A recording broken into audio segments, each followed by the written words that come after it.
Sometimes the people closest to us are the ones hiding the darkest secrets, and sometimes the truth has a way of finding the light when you least expect it. I never thought I'd be the type of man to plan revenge. I always believed in handling things quietly with dignity. But when you discover your wife of 8 years has been living a double life, dignity becomes a luxury you can't afford. It started with small things. Lisa began staying late at the office more frequently, always with some urgent project that couldn't wait until morning. She'd come home smelling different, not just her usual perfume, but something masculine, something that didn't belong in our house. When I asked about it, she'd laugh it off, saying the office was full of cologne-wearing men and the scent just lingered on her clothes. The late nights became routine. 3 times a week turned into 4, then 5. Our dinner conversations shifted from sharing our days to her complaining about how demanding her new supervisor was. Trevor, she called him, always Trevor this, Trevor that. How Trevor expected perfection, how Trevor pushed everyone to their limits, how Trevor was actually quite brilliant once you got to know him. I should have seen it then, but trust makes you blind to the obvious. The breaking point came on a Tuesday evening in November. She had been at another emergency meeting and came home past midnight. She slipped into bed thinking I was asleep, but I'd been lying there for hours, staring at the ceiling, trying to understand why my wife felt like a stranger. Her phone buzzed, once then twice. In the darkness I could see the glow against the nightstand. She reached for it immediately, which struck me as odd. Who checks their phone at midnight unless they're expecting something? I heard her typing, quick soft taps that seemed almost secretive. Then she set the phone down, but it buzzed again almost instantly, more typing. This went on for nearly 10 minutes. The next morning I asked about it.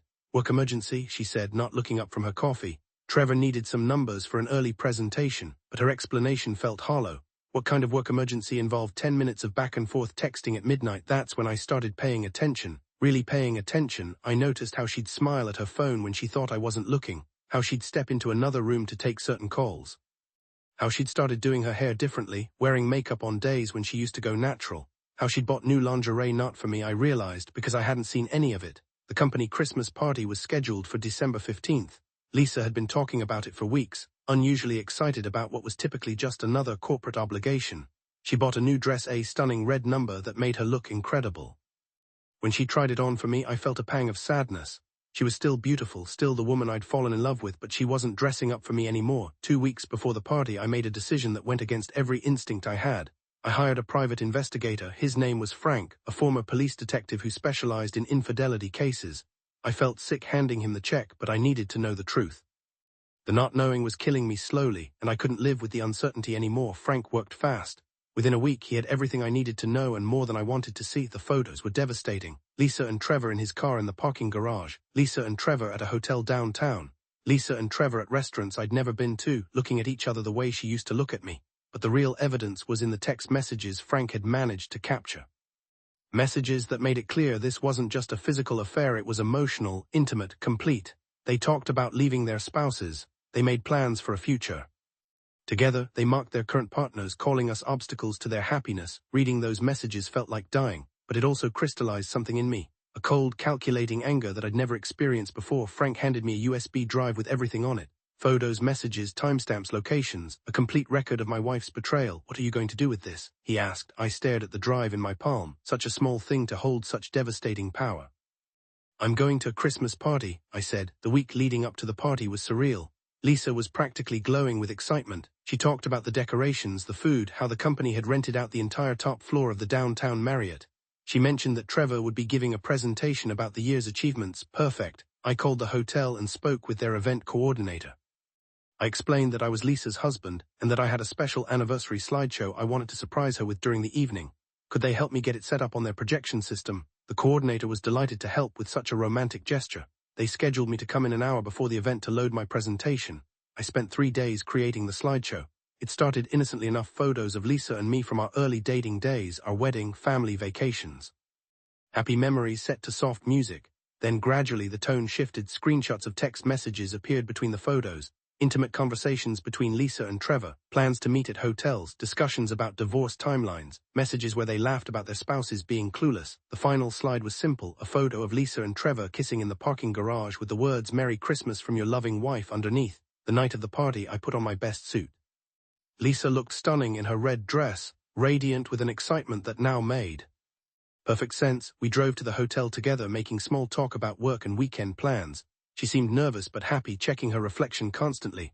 The ballroom was elegantly decorated with gold and silver accents, twinkling lights, and a massive Christmas tree. The company had gone all out. About 200 employees and their spouses were in attendance, everyone dressed to impress.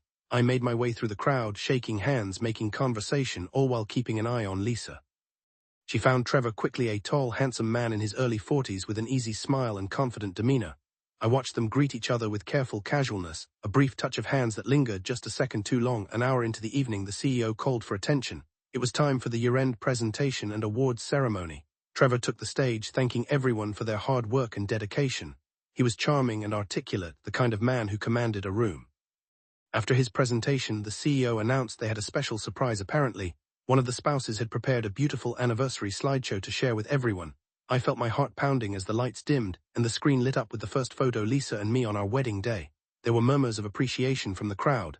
Lisa looked confused but pleased, probably thinking I'd arranged some kind of romantic tribute. The early photos got warm reactions from the audience. People smiled at our young, happy faces. Lisa reached over and squeezed my hand, whispering, "When did you put this together?" "It's been a work in progress," I replied. As the slideshow continued, I watched the confusion grow on Lisa's face. The photos were becoming more recent, but I wasn't in them anymore, just her at work with Trevor. Then came the first text message screenshot. The room went quiet. People began reading, trying to understand what they were seeing. I heard someone whisper, "Is that Lisa?" Lisa's face went white. She turned to me with panic in her eyes. "What is this?" "It's your story," I said quietly. "I thought everyone should know how it ends." More screenshots appeared on the screen, more intimate messages, plans to meet, discussions about leaving their spouses. The crowd was completely silent now, everyone reading, understanding, watching two people's private betrayal exposed in the most public way possible. Trevor had frozen on stage, staring at the screen in horror. His wife was somewhere in the audience, probably reading messages about how boring and predictable she was compared to Lisa. The final photo appeared, the parking garage kiss, and the room erupted in chaos. Lisa bolted from her chair and ran toward the exit. Trevor scrambled off the stage, chasing after her. Their spouses, co-workers, and friends sat in stunned silence, processing what they'd just witnessed. I stood up slowly, straightened my tie, and walked out of the ballroom. In the hotel lobby, I found Lisa sobbing by the elevators. Trevor was trying to comfort her while his own wife screamed at both of them.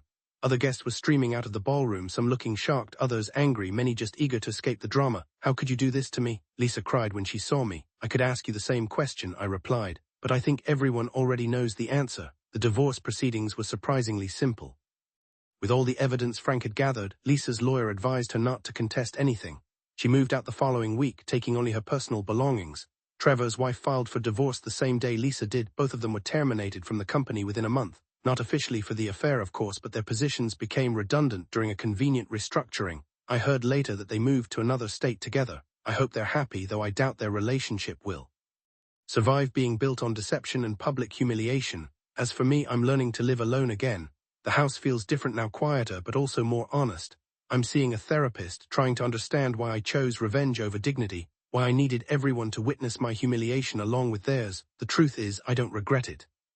Maybe that makes me a petty person, but watching their faces that night, seeing them experience the same shock and devastation, I'd felt there was justice in that moment. Sometimes people ask if I would do it differently. The answer is no. Lisa made her choice when she decided to betray our marriage.